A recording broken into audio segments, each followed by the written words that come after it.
নমস্কার, সবাই কেমন আছেন? আশা করি সবাই খুব ভালো আছেন, আমিও খুব ভালো আছি। তো চলুন প্রতিদিনের মতো আজকের ব্লগটা এখন থেকে শুরু করি। আজকে খুব ভোর ভোর উঠে পড়েছি। এখন বাজে প্রায় 4:30 মতো। দেখুন আকাশটা কেমন হালকা হালকা দেখা যাচ্ছে। তবে এখন বাজে 5টা। আমি প্রথম যে কাজটা করেছি ঘুম থেকে উঠেই আগে ফ্রিজ থেকে মাছটা বার করে দিয়েছি, কারণ ওইটি যে বরফ ঢাকা হয়ে গেছে। তো বরফ ঢাকা হয়ে গেছে বলেই ওটাকে আবার বরফ ছাড়াতে জল দিয়ে রেখে দিয়েছি এই জায়গায়। তারপরেই সবজিগুলো সব ফ্রিজে রাখা আছে কালকে রাতে, মানে সব তো কেটেই রেখেছি, ওগুলো এবার বার করি। চলুন আজকে মাছ দিয়ে লাউ দিয়ে ঝোল বানাবো, আর তার সাথে থোড়ের চচ্চড়ি মাছের মাথা দিয়ে। চলুন আজকে এই দুটোই রান্না হবে। তো এইগুলো একদম সব বার করে রাখি, একটু গরম হোক তারপরে রান্না করব। তার আগে আমি টুকটাক বাসি কাজগুলো সেরে ফেলি। তবে চচ্চড়িরও আনাজটা কাটা আছে, শুধু পেঁয়াজ আর আলুটা একটু কেটে নেবো, ব্যাস। যেদিনকেই ভাবি না একটু বেলা করে ঘুম থেকে উঠবো, সেদিনকেই দেখি তাড়াতাড়ি ঘুম ভেঙে যায়। এটা নিয়ম না? হ্যাঁ চলুন।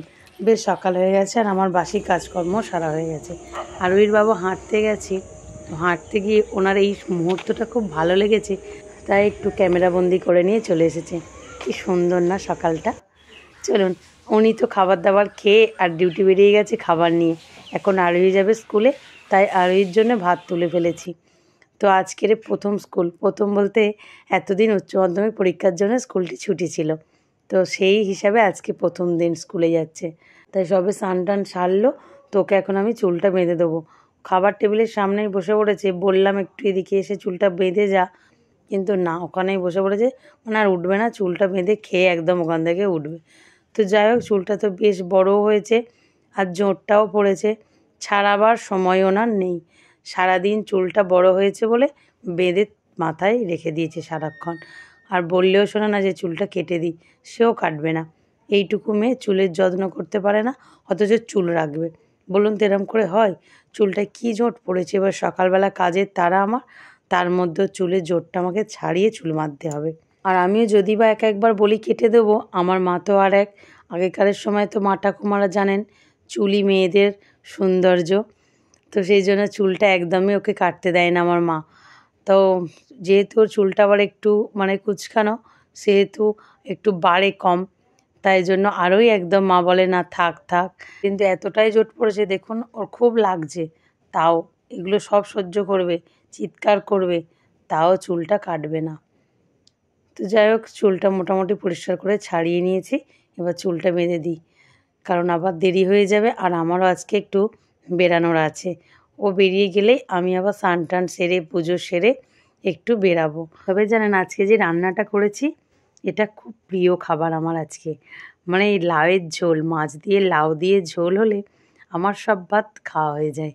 মানে এত ভালো লাগে, ভাতের থেকে বেশি আমি ঝোলটাই খাই, কারণ লাউ খেতে আমি খুব ভালোবাসি। তবে যদি এটা পোনা মাছ দিয়ে হতো আরও সুন্দর টেস্ট হতো, কিন্তু ছিল না পোনা মাছ, কাটা পোনা দিয়েই বানিয়েছি, কিন্তু তাও বেশ সুন্দর হয়েছে। একটু আদা জিরে আর ধনে দিয়েই আমি মশলাটা করেছি। তবে সবই রান্না মায়ের কাছ থেকে শেখা। তবে জানেন এই ঝোলটা আমি আবার সিদ্ধ করে নিয়ে তারপরে ফোড়ন দিয়ে তার সাথে মশলাটা কষে দিয়ে দিই। তাতে কি হয়, এই আদা জিরে ধনের সুন্দর গন্ধটা মানে পাওয়া যায়। নাহলে প্রথম থেকেই মশলাটা কষে ঝোলটা ফোটালে অতটা গন্ধ পাওয়া যায় না। আর থোড়ের চচ্চড়িটাও তাই জানেন, একটু যদি অল্প জল দিয়ে আপনি সুন্দর করে ওটাকে আস্তে আস্তে সিদ্ধ করেন, তাহলে কিন্তু টেস্টটা খুব সুন্দর হয়। তবে আজকে যেহেতু থোড়ের চচ্চড়ি করবো, সেই জন্যই ভোর ভোর ওঠা, কারণ অনেকটা সময় লাগে জানেন চচ্চড়িটা বানাতে, তাড়াহুড়ো করে হয়ে ওঠে না। তো আজকে ওই জন্যই তাড়াতাড়ি ঘুমও ভেঙে গেছে, আর খুব ভালো কাজ হয়েছে। চলুন, আর এই চুল বাঁধা হয়ে গেছে, ও খেয়ে নিই, আমি এদিকে টুকটাক কাজ সেরে নিই, কারণ আমাকেও আবার বেরাতে হবে। দেখেছেন কত চুল উঠেছে। আসলে এই স্নান সেরেই ভিজে চুল বেঁধে স্কুলে যায়, তো এর জন্যে চুলটা ভালো করে শুকায় না। আর এটা কিছু করার নেই, যেতেও হবে। এরকম দিন আমরাও একদিন কাটিয়েছি, তাই না বলুন? তো যাই হোক, ও স্কুলে বেরিয়ে যাচ্ছে আর আমিও স্নান করতে চলে যাব। সাবধানে এসো, রাস্তা দেখে শুনে পার হবে। চলো টাটা। আবার সেই দিন শুরু হলো। দুপুরবেলা একা একা ভাত খেতে হবে। বেশ কিছুদিন দুজনে মিলে খাচ্ছিলাম, মা আর মেয়ে মিলে। একা একা ভাত খেতে না একদম ভালো লাগে না জানেন। যাই হোক, কী করা যাবে, ওকে তো স্কুলে ছাড়তেই হবে। ছেলে মেয়েরা বড় হয়ে গেলে এরকমই হয়। এই দেখুন, আজকে একটা গাছে 2 in 1 ফুল হয়েছে।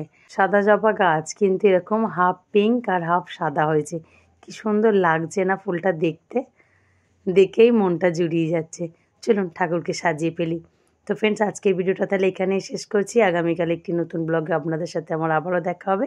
সবাই সুস্থ থাকবেন, ভালো থাকবেন, সবাইকে ভালো রাখবেন। টাটা।